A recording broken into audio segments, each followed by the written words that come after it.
शहर में चोरी हत्याएं बढ़ती जा रही हैं और आप यहाँ हाथ पर हाथ रख के बैठ के तमाशा देख रही हैं। कलेक्टर होने का मतलब ये नहीं कि कमरे में बैठे रहे, लोगों के बीच जाकर उनके सुख दुख को समझना होता है। आप क्या कहेंगी? जनता के दोस्त मालिक राज जी पर जानलेवा हमला हुआ है, आपने इस मामले में कोई कदम उठाया? बोलिए। दिन दहाड़े बैंक के रुपये को कोई चोर बीच बाजार में चोरी करके ले उठता है, उसके लिए आपने क्या किया?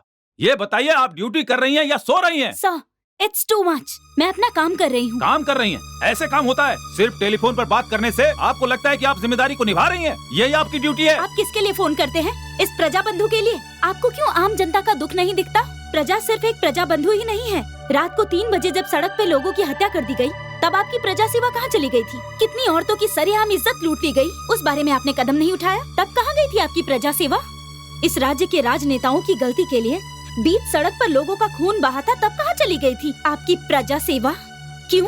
वो आपके लिए प्रजा नहीं है क्या? आपके लिए सिर्फ यही जरूरी है, बाकी और कोई दिखाई नहीं देता आपको? उनकी रक्षा करना आप जरूरी नहीं समझते हैं ना? मैं सिर्फ बोल नहीं रही, मुझे सबके साथ न्याय करना है और मैं वो जरूर करूँगी। मेरे लिए एक आदमी विशेष नहीं है। जैसे आपके लिए ये प्रजा बंधु जरूरी है, मेरे लिए आम जनता जरूरी है। मैडम जी, आप कुछ ज्यादा ही बोल रही हैं। मैं एक सम्मानित व्यक्ति हूँ, ये मत भूलिए।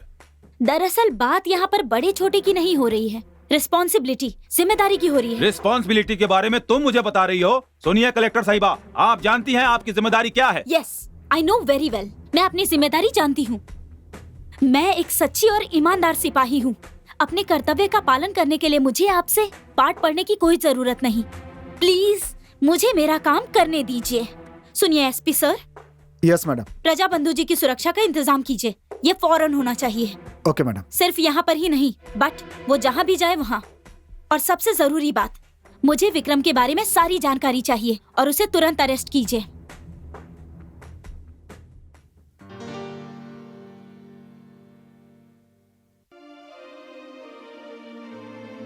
तुम यहाँ? तुम क्यों बहन, मुझे भाई कहने से तुम्हारी ड्यूटी रोक रही है क्या? या हमारे रिश्ते को लेकर तुम्हें कोई शर्मिंदगी तो नहीं है ना बहन? Yes, definitely. तुम्हारे जैसे अपराधी को भैया कहने के लिए मैं शर्मिंदा महसूस कर रही हूँ। देखो बहन, तुमने अभी जिंदगी देखी नहीं है, इसलिए नहीं समझ पाओगी कि मैंने जो किया वो गलत है या सही। लेकिन एक बात याद रखना, एक ही माँ के पेट से जन्मा एक बच्चा अच्छा इंसान बनता है और दूसरा बुरा तो ये समाज पर और उसके साथ अन्याय करने वालों पर निर्भर करता है। नो, मैं तुम्हारी बात से सहमत नहीं हूँ। अपराधी अपने कर्मों से बनता है। मैं तुम्हारे साथ बहस नहीं करना चाहती। तुम्हें जो सफाई देनी है कोर्ट में देना। एक्सक्यूज मी मैडम,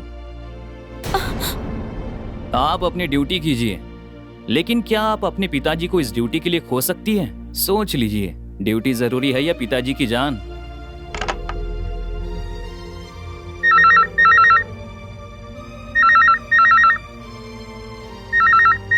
नहीं madam, just a minute.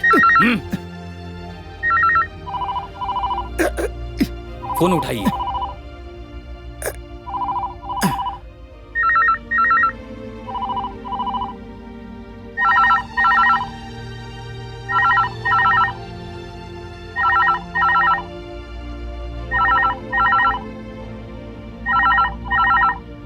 Ticket. Hello madam, मैं एसपी रवि बोल रहा हूँ। मैंने मलिक राज के लिए सिक्योरिटी का इंतजाम कर दिया है। लेकिन आप। बोलिए मैडम। कुछ नहीं, आप थोड़ा सावधान रहिए। आप चिंता मत कीजिए मैडम, सारे पॉलिटिशियंस गेस्ट हाउस में आराम से हैं। वही मलिक राज भी है और कड़ी सुरक्षा का इंतजाम भी कर दिया है मैंने। सब कुछ ठीक है। अच्छा, मुझे घर जाना, कुछ काम है। नहीं जी, एसपी सर ने आपको कहीं नहीं जाने के लिए कहा मुझे है। मेरी सेफ्टी और सिक्योरिटी के बारे में पता है। मत जाइए प्लीज, मेरी बात तो सुनिए। देखिए, कम ऑन डार्लिंग। मैं कार की चाबी लाना भूल गई। डार्लिंग, तुम यहीं रुको, मैं जाके चाबी लेके आता हूँ। तुम यहीं रुको, कहीं जाना मत, यहीं रुको, अभी आया darling.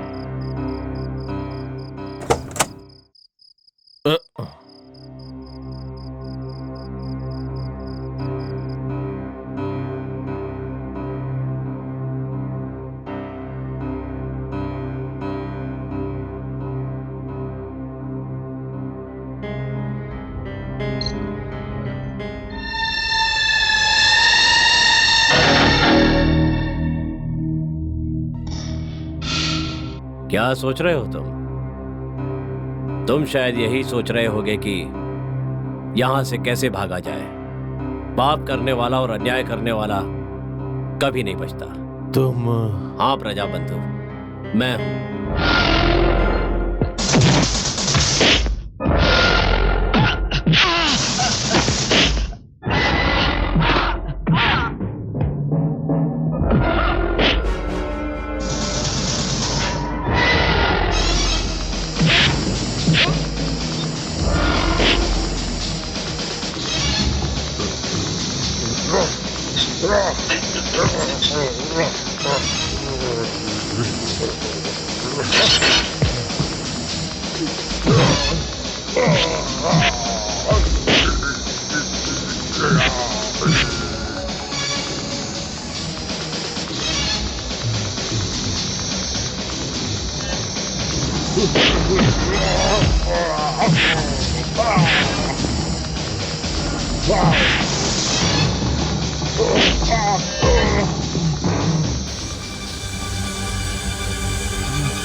What the hell is this?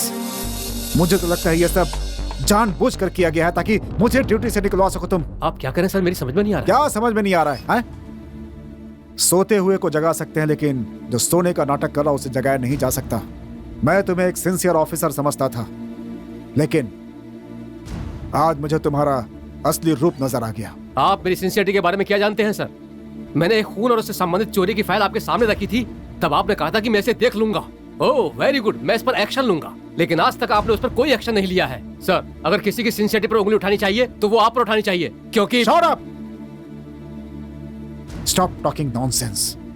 तुम अपने सीनियर ऑफिसर से बात कर रहे हो, याद है कि मैं नहीं? जानता हूं कि मैं किससे बात कर रहा हूं सर। सिर्फ इसलिए कि आप मेरे सीनियर ऑफिसर हैं, इसका मतलब ये नहीं कि आप मेरे बारे में कुछ भी कहेंगे और मैं सुनता रहूंगा। मैं जो कह रहा हूँ उसे प्रमाणित करने की मुझे जरूरत नहीं है। मैं जो कहता हूँ उसमें सच्चाई होती है। समझ गए मेरी बात? आपने ऐसा कौन सा सच कह दिया सर? तुम्हें जो पता है और तुम सोचते हो कि वो बात मुझे नहीं पता है, वही कि वो विक्रम तुम्हारा भाई है। सर, आपको मुझसे कोई दुश्मनी या बैर है क्या, जो किसी को भी आप मेरा भाई बोल देंगे और मैं उसे मान लूंगा? मानना पड़ेगा तुम्हें। उसकी वजह यह है कि स्टुअर्टपुरम के कुमार का बड़ा बेटा अगर विक्रम है तो छोटे बेटे तुम हो। इस खून के रिश्ते के चलते ही तुमने अपने भाई को बचाने की कोशिश की है। सर, अगर आपने जो कहा है वो सच है तो मैंने कानून की जो शपथ खाई है उसकी लाज रखते हुए मैं अपने रिश्तों को अहमियत ना देकर आपके सामने लाकर खड़ा कर दूंगा। मेरे लिए खून के रिश्तों से ज्यादा कर्तव्य ही महत्वपूर्ण है। मैं ये साबित करके रहूंगा। हेलो एएसपी, तू अपनी मौत से बचने की कितनी भी कोशिश कर, मैं तुझे छोड़ूंगा नहीं और आसानी से मरने भी नहीं दूंगा। ये मेरा वादा है। जानते हो क्यों? क्योंकि तुमने जो पाप किया है मुझे उसका बदला लेना है। आज से अपनी उल्टी गिनती गिनना शुरू कर दे।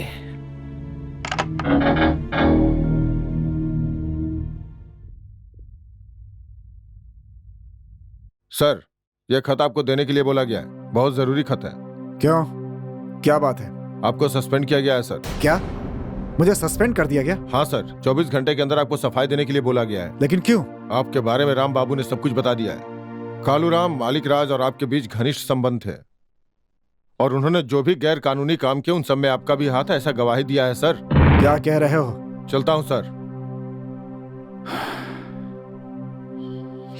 राम बाबू, मैं तुम्हें किसी कीमत पे नहीं छोड़ूंगा। क्या हुआ?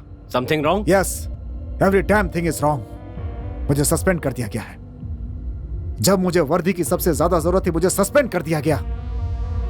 मेरे खिलाफ खड़ा होने वाला वो विक्रम कोई मामूली आदमी नहीं है। मुझसे बदला लेने के लिए उसने मेरे सारे अधिकार छीन लिए। जाओ, उससे पहले कि वो मेरे साथ कुछ कर सके तुम लोग उसे खत्म कर दो। इसके पहले कि वो हमारे गले का फंदा बने, उसके गले में फंदा डाल दो, उसके इरादों को पस्त कर दो। उसकी कोई साजिश कामयाब नहीं होनी चाहिए। जाओ जाओ जाओ, जल्दी जाओ। विक्रम, विक्रम,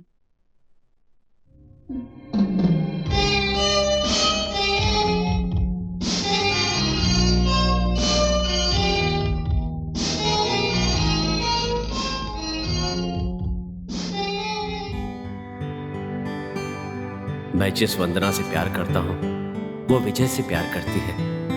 उसके प्यार के लिए मैं अपने प्यार को बलिदान करने के लिए तैयार हूं। इसलिए उनका प्यार जिंदा रहे और उनकी खुशी देखकर मैं जीता रहूं। बस यही चाहिए मुझे। यही मेरी सबसे बड़ी खुशी है। दिल से दिल की बातों को प्यार कहते हैं। उस दिल की भाषा को त्याग कहते हैं। और इस त्याग का दूसरा रूप है विक्रम। क्या बात है वंदना, किस सोच में खोई हो? कुछ नहीं विजय, तुम जिस विक्रम को चोर कह रहे थे, जानते हो उसका दिल कितना बड़ा है, वो कितना महान है, इस बारे में मुझे आज ही पता चला। तुम क्या कह रही हो? कानून का मुजरिम विक्रम महान आदमी है? हाँ, सिर्फ मैं ही नहीं, जो भी उसके दिल को अच्छे से जानता होगा, मुझे यकीन है वो भी यही कहेगा। मतलब तुम उसके बारे में इतनी अच्छी तरह से जानती हो? जानती हूँ, और सिर्फ मैं ही नहीं, वो भी मेरे बारे में बहुत अच्छे से जानता है। मतलब ये कि जरूरत पड़ने पर वो मेरे लिए जान भी दे सकता है।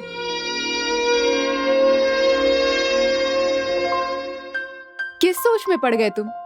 तुम्हारी नजरों में जान लेने वाला, मेरी नजरों में जान देने वाला, यही सोच रहे हो ना? नहीं, ऐसी बात नहीं है। मुझे भी एक सच्चाई का पता चला है। मतलब देखते हैं क्या होता है।